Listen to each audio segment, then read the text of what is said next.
السلام علیکم ورحمۃ اللہ۔ بسم اللہ الرحمن الرحیم۔ اگلا سبق ہے ہمارا مسائل بیشتی زیور، صفحہ نمبر 37۔ یہ کل اس میں وضو کا بیان باب نمبر 1 شروع ہوا تھا، جس میں وضو کرنے کا طریقہ مکمل طور پر، جس میں فرائض، سنتیں اور مستحبات سبھی بیان ہو گئے تھے۔ جو مکمل طریقہ ہے وہ آپ کے سامنے عرض کر دیا گیا تھا۔ تو اب آگے چونکہ میں نے عرض کیا تھا کہ اس میں کچھ چیزیں فرائض کے درجے میں ہیں، جن میں سے اگر کوئی بھی چھوٹ گئی تو وضو ہوگا ہی نہیں، اور اسی طرح کچھ سنت کے درجے میں ہے کہ وضو تو ہو جائے گا لیکن ثواب میں کمی آ جائے گی، اس طرح کچھ مستحب کے درجے میں ہیں، آگے ان کی تفصیل آ رہی ہے۔ تو سب سے پہلے اہم تنبیہ، اوپر وضو کرنے کا طریقہ ذکر ہوا، لیکن اس میں نمبر 1، بعض چیزیں ایسی ہیں کہ اگر ان میں سے ایک بھی چھوٹ جائے یا کچھ کم ہو جائے تو وضو نہیں ہوتا، جیسے پہلے بے وضو تھا اب بھی بے وضو رہے گا، ایسی چیزوں کو فرض کہتے ہیں۔ تو فرائض وہ ہے کہ اگر ان میں سے کسی ایک میں بھی کمی آ گئی یا چھوٹ گیا تو وضو ہی نہیں ہوگا، جیسے پہلے بے وضو تھا اب بھی بے وضو ہی ہے، تو یہ فرائض ہو گئے۔ نمبر 2، بعض باتیں ایسی ہیں کہ ان کے چھوٹ جانے سے وضو تو ہو جاتا ہے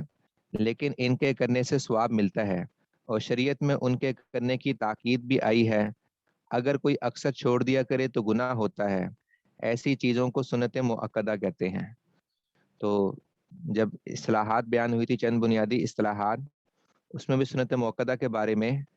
ہم نے پڑھا تھا کہ جس کو رسول اللہ صلی اللہ علیہ وسلم نے، صحابہ رضی اللہ عنہم نے کیا ہو اور باقاعدگی سے کیا ہو، کبھی عذر وغیرہ کی طرف سے وجہ سے چھوڑ دیا، ورنہ عام طور پر اس کا اہتمام کیا اور شریعت میں اس کے کرنے کی تاکید آئی ہو، تو اس کا حکم ہم نے وہاں یہی پڑھا تھا کہ اگر کبھی چھوٹ جائے تو اس میں گنجائش ہے، لیکن معمول بنانا، عادت بنانا، اکثر اس کو چھوڑنا، اس سے گناہ ہوتا ہے۔ اسی طرح یہی حکم وضو کی سنت موقدہ کے لیے بھی ہے، کیونکہ وہ حکم تمام سنت موقدہ کا وہاں پر یہی بیان ہوا تھا۔ تو وضو کے اندر بھی یہی حکم ہے کہ وضو کے اندر جو چیزیں سنت موقدہ ہیں، اگر مستقل معمول بنا دیا جائے ان کا چھوڑنے کا یا اکثر چھوڑ دی جائیں تو گناہ ہوگا، اور اگر اہتمام کرتے رہیں گے تو ثواب بھی ملے گا اسی طرح۔ نمبر 3، اور بعض چیزیں ایسی ہیں کہ کرنے سے ثواب ہوتا ہے اور نہ کرنے سے کچھ گناہ نہیں ہوتا، اور شرع میں ان کے کرنے کی تاکید، شرع یعنی شریعت میں ان کے کرنے کی تاکید بھی نہیں ہے، ایسی باتوں کو مستحب کہتے ہیں۔ جیسا کہ اصطلاحات میں بھی بات ہو گئی تھی کہ مستحب وہ ہے جس کو رسول اللہ صلی اللہ علیہ وسلم نے یا صحابہ رضی اللہ عنہم نے کبھی کیا اور کبھی چھوڑ دیا ہو، مستقل کرنے کا معمول نہیں تھا اور اس طرح اس کی تاکید بھی نہیں ہے کرنے کی، تو ایسی چیزوں کو حکم وہاں بھی یہی بیان ہوا تھا کہ اگر کر لیں گے تو ثواب ہوگا، لیکن اگر چھوڑ دیں گے تو گناہ نہیں ہوگا۔ تو وضو کے اندر بھی ایسے ہی ہے کہ جو مستحبات ہیں اگر ان کی رعایت رکھی جائے گی تو ثواب ہوگا، لیکن اگر ان کی رعایت نہیں رکھی گئی تو گناہ نہیں ہوگا، وضو ہو جائے گا۔ تو آگے مستحب کی تھوڑی تفصیل بتا رہے ہیں کہ مستحب کہ کہہ لیں کہ درجہ کیا ہے یا مستحب کی صورتیں کیا ہیں۔ ان کی مندرجہ ذیل صورتیں ہیں۔ نمبر 1، رسول اللہ صلی اللہ علیہ وسلم نے اس کام کو کبھی کیا ہو اور کبھی نہ کیا ہو، ہمیشہ اور اکثر نہ کیا ہو، مثلا گردن کا مسح، کیونکہ جن کاموں کو رسول اللہ صلی اللہ علیہ وسلم نے ہمیشہ اور اکثر کیا ہو، صرف کبھی عذر کی بنا پر چھوڑ دیا ہو، وہ تو سنت موقدہ ہوتی ہے۔ جن کو ہمیشہ اور اکثر نہیں کیا بلکہ کبھی کر دیا کبھی چھوڑ دیا، وہی مستحبات کہلاتے ہیں، اس لیے ساتھ یہ تاکید بھی لگا لی کہ ہمیشہ اور اکثر نہ کیا ہو۔ تو اس کی مثال جیسے گردن کا مسح۔ نمبر 2، اگر رسول اللہ صلی اللہ علیہ وسلم نے اس کو ہمیشہ بھی کیا ہو لیکن وہ عبادت کے طور پر نہ ہو، عادت کے طور پر ہو، مثلا دائیں طرف سے شروع کرنا، تو بعض چیزیں رسول پاک صلی اللہ علیہ وسلم بطور عبادت کیا کرتے تھے، تو اس میں تو اگر اکثر کیا ہو تو وہ سنت موقدہ، اگر اکثر نہیں کیا بلکہ کبھی کیا اور کبھی چھوڑ دیا تو اس کو مستحب یا سنت غیر موقدہ کہہ دیتے ہیں۔ لیکن بعض کام بطور عادت کے تھے، جیسے انسان کے ایک رہن سہن کا طریقہ کار ہوتا ہے، اس میں ایک بندے کی، ہر بندے کی اپنی عادت ہوتی ہے، تو رسول پاک صلی اللہ علیہ وسلم چونکہ ہمارے لیے ہر اعتبار سے نمونہ ہے، تو آپ صلی اللہ علیہ وسلم کی عادات کو اپنانا اس میں بھی ثواب ہے، لیکن البتہ اتنا فرق ہے کہ جو چیز عبادت کے طور پہ کی ہو اس کا درجہ زیادہ ہوگا۔ اگر عبادت کے طور پہ جو کام آپ صلی اللہ علیہ وسلم نے کیا اور مستقل کیا اس کو ہم سنت موقدہ کہیں گے، لیکن جو کام بطور عادت کے کی ہے، اگرچہ وہ مستقل بھی کی ہے، یعنی اکثر ان چیزوں کا اہتمام بھی تھا، تو وہ چونکہ عبادت نہیں ہے عادت ہے، اس لیے اس کا درجہ عبادت کے درجے میں تو نہیں ہوگا بلکہ ہم اس کو مستحب کہیں گے، اس میں بھی رسول پاک صلی اللہ علیہ وسلم کی اتباع کرنی چاہیے بحیثیت مسلمان، لیکن اگر کوئی نہ کرے تو اس کو گناہ نہیں ہوگا۔ جو مستحب کا حکم ہے کہ اگر کوئی چھوڑ بھی دے تو گناہ نہیں ہوگا، لیکن اگر سنت موقدہ جن کاموں کو رسول اللہ صلی اللہ علیہ وسلم نے بطور عبادت کے کیا اور اکثر کیا، ان کو چھوڑے گا، اس میں تو گناہ بھی ہوگا، کیونکہ وہ تو ہمارے دین کا گویا جز ہے جس کو ہم چھوڑ رہے ہیں۔ ٹھیک ہے۔ نمبر 3، وہ کام جس کو صحابہ رضی اللہ عنہم نے اور تابعین رحمہم اللہ نے دین کے اصول کی موافقت میں پسند کیا ہو۔ رسول پاک صلی اللہ علیہ وسلم سے کے بعد صحابہ رضی اللہ عنہم یا تابعین نے اس کو شریعت کے جو اصول ہیں ان کے تبع سے اس کو پسند کیا، وضو میں کچھ آداب بیان کیے، تو وہ بھی مستحب کے درجے میں ہوں گے۔ اب یہ تو بنیادی بات ہو گئی کہ فرائض، سنت موقدہ اور مستحبات، ان کی کچھ تعریف تو پیچھے ضروری اصلاحات میں بھی آ گئی تھی، کچھ تشریح یہاں پر بھی آ گئی۔ اب باقاعدہ وضو کے اعتبار سے آگے تفصیل ہے کہ وضو میں کون سی چیزیں فرائض کے درجے میں، کون سی سنت کے اور کون سی مستحبات کے درجے میں۔ وضو کے فرائض تو یہ 4 فرائض ہیں، اکثر ان کا مذاکرہ بھی ہوتا رہتا ہے، ان چاروں کو ہم دوبارہ پڑھ لیتے ہیں ایک دفعہ۔ نمبر 1،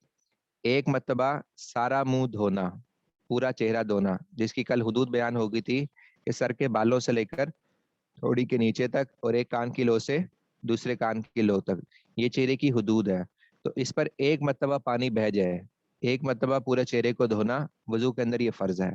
اگر ایک مرتبہ بھی پورے چہرے پر پانی نہ بہا یا اس کا کوئی حصہ خشک رہ گیا تو وضو نہیں ہوگا، کیونکہ یہ چیز فرائض میں شامل ہے۔ نمبر 2،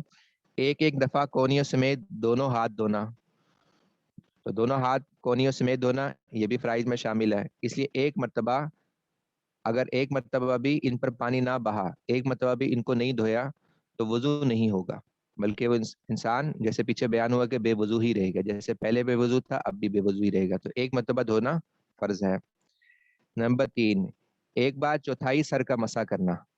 یعنی کہ سر کے 4 حصے کیے جائیں، ایک سامنے کا، ایک پچھلے حصے کا، ایک دائیں اور ایک بائیں،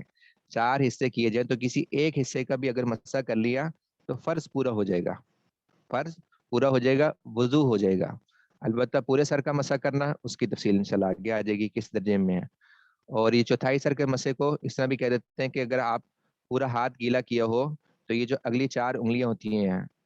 انگوٹھا نکال کر یہ اگر سر کے اوپر رکھ لیا جائے تو یہ چوتھائی سر کے قائم مقام ہو جاتا ہے، چوتھائی سر کا مسح ہو جاتا ہے۔ تو اس طریقے سے اگر کوئی مسح کر لے تو اس کا فرض پورا ہو جائے گا۔ البتہ پورے سر کا مسح کرنا اس کی تفصیل انشاءاللہ آگے آ جائے گی کہ یہ سنت کے اندر شامل ہے۔ نمبر 4، ایک ایک مرتبہ ٹخنوں سمیت دونوں پاؤں دھونا، یہ کل بھی عرض کر دیا تھا کہ جس طرح بازوؤں کا کونیوں سمیت دھونا فرض ہے، اسی طرح پاؤں کا ٹخنوں سمیت دھونا فرض ہے۔ تو ایک ایک مرتبہ پانی کا بہہ جانا پورے پیر پر ٹخنوں سمیت، ایک مرتبہ اس کو دھو لینا یہ فرائض میں شامل ہے۔ اگر اس کے اندر کمی رہ گئی تو وضو نہیں ہوگا، گویا کہ فرض چھوٹ گیا۔ ان میں سے اگر ایک چیز بھی چھوٹ جائے یا کوئی جگہ بال برابر بھی سوکھی رہ جائے تو وضو نہ ہوگا، چاہے پوری چھوٹ جائے یا پوری تو ہوئی لیکن کوئی بیچ میں کوئی تھوڑی سی جگہ رہ گئی، تھوڑی سی جگہ رہ گئی تو وضو نہیں ہوگا، کیونکہ فرض ہوتا ہی وہ ہے کہ اگر فرض پورا نہ ہو تو گویا کہ وہ چیز وجود میں ہی نہیں آتی، تو جب فرض ہی چھوٹ گیا تو وضو ہوا ہی نہیں۔ مسئلہ، تھوڑی کا دھونا فرض ہے بشرطے کہ داڑھی کے بال اس پر نہ ہوں، یا ہوں تو اس قدر کم ہو کہ کھال نظر آئے۔ تو جن کی ابھی داڑھی نہ ہو یا جیسے مستورات ہوتی ہیں ان کے لیے تھوڑی کا دھونا، چونکہ یہ بھی چہرے کی حدود کے اندر شامل ہے، اس کا دھونا بھی فرض ہوگا۔ اور مرد جن کی داڑھی نکل آئی ہو تو اس میں تفصیل ہے کہ بعض داڑھی گھنی کہلاتی ہے اور بعض ایسی کہلاتی ہے جو گھنی نہ ہو۔ تو ان کے درمیان جو فرق ہے وہ یہی ہے کہ گھنی داڑھی وہ کہلاتی ہے کہ جس کے بال اتنے زیادہ ہوں داڑھی کے نیچے سے کھال نظر نہ آئے چہرے کی، ٹھیک ہے، وہ گھنی کہلائے گی۔ اور جو گھنی نہ ہو وہ کون سی داڑھی ہے کہ جس کے اندر سے چہرے کی کھال نظر آئے، بال اتنے گھنے نہ ہو کہ چہرے کی کھال چھپ جائے بلکہ اتنے ہلکے ہوں کہ چہرے کی کھال نظر آئے۔ تو جس کی تو اس درجے میں ہو کہ چہرے کی کھال نظر آئے اس کے لیے تو ضروری ہوتا ہے کہ وہ چہرے کی کھال جو اندر ہے وہاں تک پانی کو پہنچائے۔ تو جن کے بال ہو ہی نہ، تھوڑی پر داڑھی ہو ہی نہ، یا ہو لیکن اتنی کم درجے میں ہو کہ اندر کھال بھی نظر آتی ہو ان بالوں میں سے، تو اس کے لیے ضروری ہے کہ پھر تھوڑی کو دھوئے، وہاں تک پانی کو پہنچائے۔ ہونٹ کا جو حصہ کہ ہونٹ بند ہونے کے بعد دکھائی دیتا ہے اس کا دھونا فرض ہے۔ ہونٹ اگر انسان نے بند کیے ہوں، جیسے عام طور پر جب کوئی بات نہ کر رہا ہو، خاموش ہو، تو ہونٹ اس کے بند ہوتے ہیں۔ تو بند ہونے کے بعد جتنا حصہ سامنے نظر آتا ہے، یہ حصہ، ٹھیک ہے، ہونٹ بند ہو تو جو حصہ سامنے نظر آتا ہے یہ چہرے کی حدود میں شامل ہے، تو یہاں تک بھی پانی کا پہنچانا ضروری ہے۔ البتہ جو حصہ ہونٹ بند کرنے کے بعد اندر کی طرف ہوتا ہے، منہ کی طرف، وہ چہرے کی حدود میں شامل نہیں ہے، وہاں پانی کا پہنچانا ضروری نہیں ہے۔ لیکن سامنے کا حصہ جو ہے، ہونٹ بند ہو جو سامنے حصہ نظر آ رہا ہوتا ہے، یہ چہرے کی حدود میں شامل ہے، اس لیے یہاں بھی پانی کا پہنچانا ضروری ہے۔ اگر یہاں بھی پانی نہیں پہنچا تو وضو نہیں ہوگا۔ مسئلہ، داڑھی یا مونچھ یا بھویں اگر اس قدر گھنی ہو کہ کھال نظر نہ آئے تو اس کھال کا دھونا جو اس سے چھپی ہوئی ہے فرض نہیں ہے، بلکہ وہ بال ہی قائم مقام کھال کے ہیں، ان پر پانی بہا دینا کافی ہے۔ اس صورت میں ان تمام بالوں کا دھونا فرض ہے جو چہرے کی حد کے اندر ہیں۔ داڑھی کے وہ بال جو چہرے کی حد سے آگے بڑھ گئے ہوں، ان کا دھونا فرض نہیں۔ تو پیچھے عرض کر دیا تھا کہ داڑھی اور اسی طرح اگر کسی کی مونچھیں وغیرہ ہیں یا بھویں بازوں کی بہت زیادہ گھنی ہوتی ہیں، ٹھیک ہے، ایک پیچھے مسئلہ بیان ہوا تھا کہ اگر عام حالات میں ہوں بھویں، ابرو وغیرہ، اس میں تو کھال تک پانی کا پہنچانا ضروری ہے۔ لیکن اگر کسی کے معمول سے زیادہ بہت زیادہ گھنی ہے جس میں سے کھال نظر بھی نہیں آتی اور پانی کا پہنچانا مشکل بھی ہے، تو اس کا حکم بھی پھر اسی طرح ہوگا جیسے داڑھی وغیرہ کا ہے۔ تو داڑھی کا حکم ہم نے پیچھے کیا پڑھا کہ جس کی تو اتنی ہلکی داڑھی ہو کہ اندر کی کھال نظر آئے، تو اس کے لیے تو ضروری ہے کہ اندر کھال تک پانی کو پہنچائے۔ لیکن اگر اتنی گھنی ہے کہ چہرے کی کھال نظر نہیں آتی، اب ظاہری بات ہے اس کے لیے پھر پانی کے اندر پہنچانا بھی کافی مشکل کام ہوگا، تو شریعت نے پھر اس میں گنجائش دی ہے کہ اگر اتنی گھنی ہے تو پھر ٹھیک ہے، پھر کھال تک پانی کا پہنچانا ضروری نہیں ہے، بلکہ کھال کے اوپر جو بال آئے ہوئے ہیں وہی کھال کے قائم مقام ہو جائیں گے، ان بالوں پر پانی بہا دیا، ان بالوں تک پانی پہنچ گیا، تو ایسے یہ گویا اندر کھال تک پانی پہنچ گیا اور اس کا وضو ہو جائے گا۔ تو جن کی گھنی داڑھی ہو ان کے لیے مسئلہ ہے۔ اسی طرح اگر کسی کی مونچھیں ہیں وہ بہت زیادہ گھنی ہیں، کسی کے بھویں ہیں وہ معمول سے زیادہ گھنی ہیں، اس کے لیے بھی یہی حکم ہے۔ البتہ داڑھی میں یہ پھر یہ تفصیل ہے کہ جس کی داڑھی گھنی ہے تو کیا ساری داڑھی کا دھونا فرض ہو جاتا ہے؟ ہم نے یہ کہا کہ جس کی داڑھی گھنی ہو اس کے لیے کھال پر پانی پہنچانا تو ضروری نہیں ہے، بلکہ بالوں کو گیلا کر لے، داڑھی کے بالوں پر پانی بہ جائے تو یہ کافی ہو جائے گا۔ تو کیا ساری داڑھی کا دھونا پہ ضروری ہو جائے گا؟ تو یہ مراد نہیں ہے، بلکہ چہرے کی حدود کے اندر اندر جتنے بال آتے ہیں، داڑھی کے جتنے چہرے کی حدود کے اندر اندر بال آتے ہیں، کیونکہ اصلاً دھونا فرض کس کا تھا؟ چہرے کا دھونا فرض تھا، تو اس چہرے کو ہی ہم نے داڑھی کو چہرے کے قائم مقام کیا ہے نا، تو جب داڑھی کو چہرے کے قائم مقام کیے تو جو داڑھی کا جو حصہ چہرے کی حدود کے اندر ہے صرف اس تک ہی پانی بہانا ضروری ہوگا، ٹھیک ہے۔ جس طرح اگر یہ داڑھی نہ ہوتی تو صرف چہرے کا دھونا فرض ہوتا، تو اب جس کی داڑھی گھنی ہے تو ہم نے کہا کہ اگر داڑھی پر بھی پانی بہا دے، داڑھی کو دھو لے، اندر کھال تک پانی نہ پہنچے تب بھی اس کا فرض ادا ہو جائے گا۔ تو اس سے مراد یہ کہ چہرے کی حدود کے اندر داڑھی کے جو بال ہیں اس تک پانی کا پہنچانا ضروری ہے۔ جو تھوڑی سے نیچے کی طرف بال ہوتے ہیں ان تک پھر پانی کا پہنچانا فرض نہیں ہے۔ اگر ان تک پانی نہ پہنچا، اوپر کے حصے پہ پانی بہ گیا جو چہرے کے حدود کے اندر اندر بال ہے، تو وضو ہو گیا، فرض ادا ہو گیا۔ مسئلہ، اگر آنکھ یا منہ زور سے بند کیا اور پلک یا ہونٹ پر کچھ سوکھا رہ گیا یا آنکھ کے اس گوشہ میں جو ناک کے ساتھ ملا ہو پانی نہیں پہنچا تو وضو نہیں ہوا۔ تو ظاہری حصہ جیسے پیچھے بیان ہوا ہونٹوں کے بارے میں بھی کہ اگر منہ کو عام حالت میں بند کیا ہوا ہے تو ہونٹوں کا وہ حصہ جو سامنے کی طرف پھر رہتا ہے نظر آتا ہے وہ چہرے کی حدود میں شامل ہے اور اس پر تک پانی کا پہنچانا ضروری تھا۔ اب ایک بندے نے یہ کیا کہ جس وقت وضو کا وقت آیا، منہ پر پانی ڈالنے کا وقت آیا، اس نے ہونٹوں کو زیادہ زور سے بند کیا۔ اب جب زیادہ زور سے بند کرے گا تو کچھ وہ حصہ جو عام حالت میں باہر کی طرف ہوتا ہے وہ بھی اندر چلا جائے گا، منہ کے اندر کی طرف چلا گیا۔ تو زیادہ زور سے بند کر کے منہ دھویا، اس کے بعد میں منہ کھولا، اب وہ حصہ جو تھوڑا سا اندر چلا گیا تھا اس تک اگر پانی نہیں پہنچا تو جو حصہ فرض تھا اس تک پانی نہیں پہنچا، گویا اس کا وضو ہی نہیں ہوا، ٹھیک ہے۔ تو اگر ہونٹوں کو عام حالت میں بند کیا ہوتا تو جو حصہ سامنے نظر آتا ہے وہ حصہ چہرے کی حدود میں شامل تھا اور اس تک پانی کا پہنچانا ضروری تھا۔ اب کسی نے یہ کیا کہ چہرے کو ہونٹوں کو زیادہ زور سے بند کیا، جب زیادہ زور سے بند کرے گا تو کچھ حصہ جو باہر کا تھا وہ بھی اندر کی طرف ہو گیا اور اس تک پانی نہ پہنچ سکا تو وضو نہیں ہوگا۔ اسی طرح آنکھ عام حالت میں بند کی ہو، ٹھیک ہے، آنکھ کے اندر پانی کا پہنچانا تو ضروری نہیں ہے، لیکن عام حالت میں بند کی ہو تو جتنا حصہ سامنے کی طرف نظر آتا ہے وہ سارا چہرے کی حدود کے اندر شامل ہے، اس میں بھی یہی حکم ہے کہ اس تک پانی کا پہنچانا ضروری ہے۔ لیکن کسی نے آنکھوں کو بہت زور سے، جسے بھینج لینا کہتے ہیں، ٹھیک ہے، بند کر دیا زور لگا کے،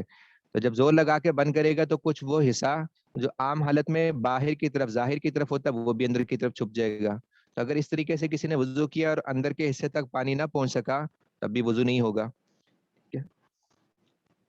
یا آنکھ کا گوشہ، بعض دفعہ یہ جو آنکھ کا حصہ ناک سے ملا ہوا ہوتا ہے یہ حصہ، تو اس تک بھی چونکہ یہ ظاہری حصہ پانی کا پہنچانا ضروری ہے،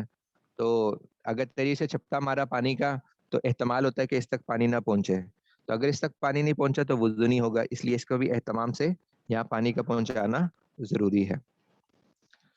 مسئلہ، مرد کی انگوٹھی وغیرہ یا عورت کی انگوٹھی، چھلے، چوڑی، کنگن، دستی گھڑی وغیرہ ایسے تنگ ہوں کہ بغیر ہلائے پانی نہ پہنچنے کا گمان ہو تو ان کو ہلا کر اچھی طرح پانی پہنچا دینا ضروری ہے اور واجب ہے۔ نت اور لونگ کا بھی یہی حکم ہے کہ اگر سوراخ تنگ ہو کہ ہلائے اور پھرائے بغیر پانی نہ پہنچے گا تو منہ دھوتے وقت گھما کر اور ہلا کر پانی اندر پہنچانا واجب ہے۔ اس کی کچھ تفصیل تو کل بھی ایک مسئلے کے تحت آ گئی تھی، انگوٹھی وغیرہ کی، جو وضو کا مکمل طریقہ بیان ہوا تھا اس میں انگوٹھی کا بیان آ گیا تھا۔ اس کے علاوہ اور جو اس طرح کی چیزیں ہیں ان کی بھی تفصیل آ گئی، جیسے گھڑی ہے، چوڑی ہے، یا ناک میں جو لونگ وغیرہ پہنتے ہیں، ان ساری چیزوں میں بھی یہی حکم ہے کہ اگر یہ اتنی تنگ ہو کہ پتہ ہو کہ ان کو ہلائے بغیر پانی نیچے نہیں پہنچے گا تو ان کو ہلا کر پانی نیچے پہنچانا، جو نیچے حصہ چہرے کی حدود کے اندر آتا ہے ان تک پانی کا پہنچانا ضروری ہوگا۔ مسئلہ، اگر کسی کے ناخن میں آٹا لگ کر سوکھ گیا ہو اور اس کے نیچے پانی نہیں پہنچا تو وضو نہیں ہوا، جب یاد آئے اور آٹا دیکھے تو چھڑا کر اس جگہ پانی ڈال لے، اور اگر چھڑانے اور پانی ڈالنے سے پہلے کوئی نماز پڑھ لی ہے تو اس کو لوٹائے اور پھر سے پڑھے۔ یہ آگے اور بھی کچھ مسئلے بیان ہو رہے ہیں، ایک مسئلہ یہ آٹے کے حوالے سے آ گیا کہ وہ ساری چیزیں کہ جو پانی کو اندر سے گزرنے سے رکاوٹ بنتی ہیں، یعنی اگر ہاتھوں پر، چہرے پر جن اعضاء کا وضو کے اندر دھونا فرض ہے ان میں سے کسی اس پر وہ چیز لگی ہو اور اس کے اوپر پانی بہا جائے تو وہ پانی کو اندر نہیں پہنچنے دیتی، نیچے نہیں پہنچنے دیتی، تو جب ظاہری بات ہے جب نیچے نہیں پہنچنے دیں گی تو نیچے والے حصے پہ گویا پانی نہیں پہنچا تو فرض ادا نہیں ہوا، تو اس صورت میں وضو نہیں ہوگا۔ جیسے ایلفی لگی ہوئی ہے، آٹا لگ کر خشک ہو گیا ہے، یہ اس طرح کی اور چیزیں مختلف ہوتی ہیں جو خشک ہوئی ہوئی ہوں تو پھر ان کے اندر سے پانی نہیں گزرتا، اور جب پانی نہیں گزرے گا تو وضو بھی ادا نہیں ہوگا، تو وضو بھی پورا نہیں ہوگا۔ تو اسی طرح ایسی ساری چیزیں ہیں اگر لگی ہوں تو ضروری ہے کہ ان کو پہلے اتارے اور پھر اس کے بعد وضو کرے۔ آگے نیل پالش کا بھی مسئلہ آئے گا اسی طرح۔ اب اگلا مسئلہ یہ ہے کہ کسی نے وضو کیا، پہلے سے پتہ نہیں تھا کہ میرے ہاتھ پہ مثلا ایلفی لگی ہوئی ہے یا آٹا لگا ہوا ہے اور خشک ہوا ہوا ہے، اس نے وضو کر لیا اور بعد میں اس کو پتہ چلا کہ میرے ہاتھ پہ تو ایلفی لگی ہوئی تھی جب میں نے وضو کیا تھا یا خشک آٹا لگا ہوا تھا، تو اگر اس دوران کوئی نماز پڑھ لی تو ظاہری بات ہے جب اس کا وضو نہیں ہوا تھا تو نماز بھی نہیں ہوئی تھی، وہ نماز تو لوٹانا ضروری ہے۔ لیکن اگر اس دوران وضو ابھی اور کوئی ایسا فعل نہیں ہوا جس کی وجہ سے وضو ٹوٹ جائے،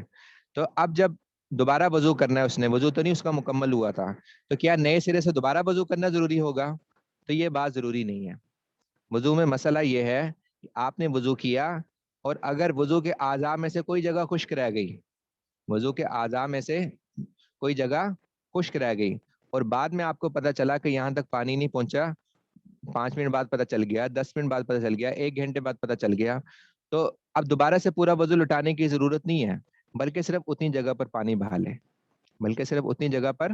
پانی بہا لے، کیونکہ آگے جا کے آپ ابھی سنتوں میں پڑھیں گے کہ وضو کے اندر پے در پہ مسلسل وضو کرنا یہ کوئی فرض کے درجے میں نہیں ہے بلکہ سنت کے درجے میں ہے، بلکہ سنت کے درجے میں ہے۔ تو اسی لیے زیادہ سے زیادہ یہی ہوا کہ ایک موقع پر مثلا ایک بندے کا ایک مثال بنا لیتے ہیں کہ دایاں ہاتھ نہیں دھلا تھا، وضو کیا اس نے، ٹھیک ہے، تھوڑی دیر بعد اس کو پتا چلا کہ میں نے باقی سارا وضو تو کر لیا تھا لیکن دایاں بازو میرا رہ گیا تھا، تو وضو تو مکمل نہیں ہوا وہ اس کا، لیکن اب کیا دوبارہ سے جا کے پورا وضو کرے؟ تو نہیں، صرف دائیں بازو کو جا کے دھو لے تب بھی وضو ہو گیا، کیونکہ زیادہ سے زیادہ یہ ہوا کہ اس وقت اس کا دایاں بازو رہ گیا تھا اور دایاں بازو بعد میں دھلا، تو مسلسل کام نہیں ہو سکا، تو مسلسل تو وضو کے اندر ویسے بھی فرائض کے درجے میں ہے ہی نہیں. اگر فرض کے درجے میں ہوتا پھر تو یہ تھا کہ چونکہ اس موقع پر بازو رہ گیا تھا, اب دوبارہ سے کرنا تو دوبارہ سے شروع سے وضو کرنا ضروری ہو جاتا. لیکن چونکہ یہ فرائض میں نہیں ہے بلکہ سنتوں کے اندر شامل ہے, اس لیے اگر بھولے سے کوئی چیز رہ گئی ہے اور بعد میں پتہ چلی, یا اسی طرح آٹا لگا ہوا تھا بعد میں پتہ چلا کہ آٹا لگا ہوا تھا نیچے پانی تو پہنچ نہیں سکا, تو صرف اتنے حصے پہ جا کر پانی بہا لے, صرف اتنے حصے پہ جا کر پانی بہا لے تو وضو ہو جائے گا. البتہ بیچ میں کوئی وضو کو توڑنے والی چیز نہ پائی گئی ہو, اگر بیچ میں کوئی وضو کو توڑنے والی چیز پائی گئی تو پھر پچھلا بھی سارا ہی ختم ہو چکا تھا, تو اب نئے سرے سے وضو کرنا پڑ جائے گا.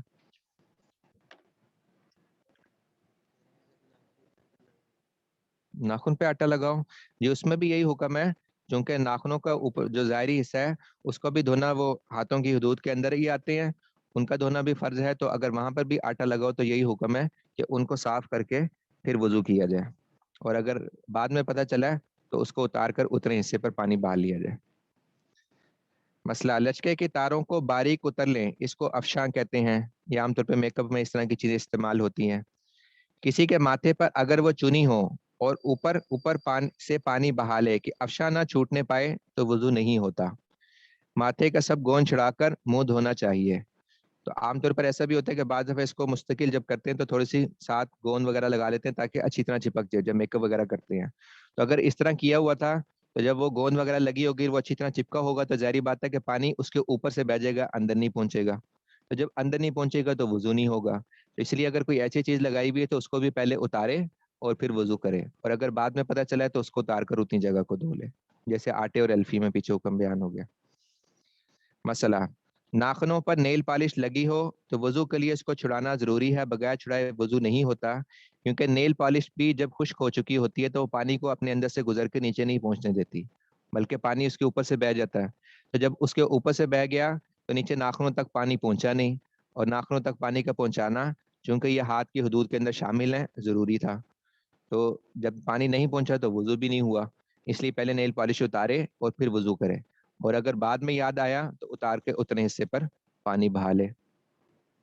مسئلہ, دھونے کے اعضاء پر پینٹ, رنگ کا روغن لگ جائے یا ایلفی سوکھ کا سخت ہو جانے والا گوند وغیرہ لگ جائے تو اس کو چھڑائے بغیر وضو نہیں ہوتا. البتہ پینٹ اتر جائے صرف اس کا رنگ کا اثر باقی رہے تو اس میں کچھ حرج نہیں. تو جس طرح الفی گوند وغیرہ کو حکم ہے, اسی طرح پینٹ بھی جب خشک ہو جاتا ہے تو یہ بھی پانی کو اپنے اندر سے نہیں گزرنے دیتا, تو جب گزرنے نہیں دے گا تو وضو نہیں ہوگا. اور اس طرح اور چیزیں وغیرہ, تو ان کا بھی یہی حکم ہے کہ پہلے اتارے پھر وضو کرے, اور اگر بعد میں پتہ چلا ہے تو اتنی جگہ کو دھو لے. البتہ آپ نے کوئی چیز مثال کے طور پر پینٹ تھا اس کو اچھی طرح اتار دیا تو پینٹ تو اتر گیا لیکن صرف اس کے رنگ کا کچھ اثر باقی رہ گیا,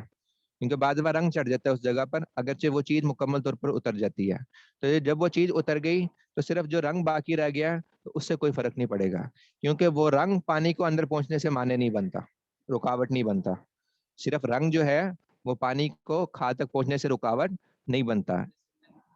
جی ہاں جی, جیسے مہندی کا رنگ ہوتا ہے, مہندی کا رنگ چڑھ جاتا ہے تو رنگ پانی کو اندر پہنچنے سے رکاوٹ نہیں بنتا, تو اس لیے اگر صرف رنگ رہ گیا وہ چیز اتر گئی ہے مکمل طور پر تو وضو ہو جائے گا اس صورت میں.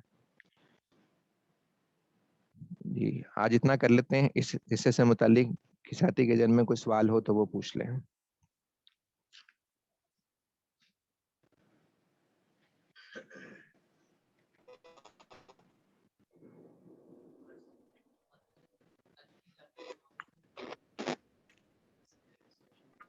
نہیں اتر جاتی ہے وہ بلیڈ وغیرہ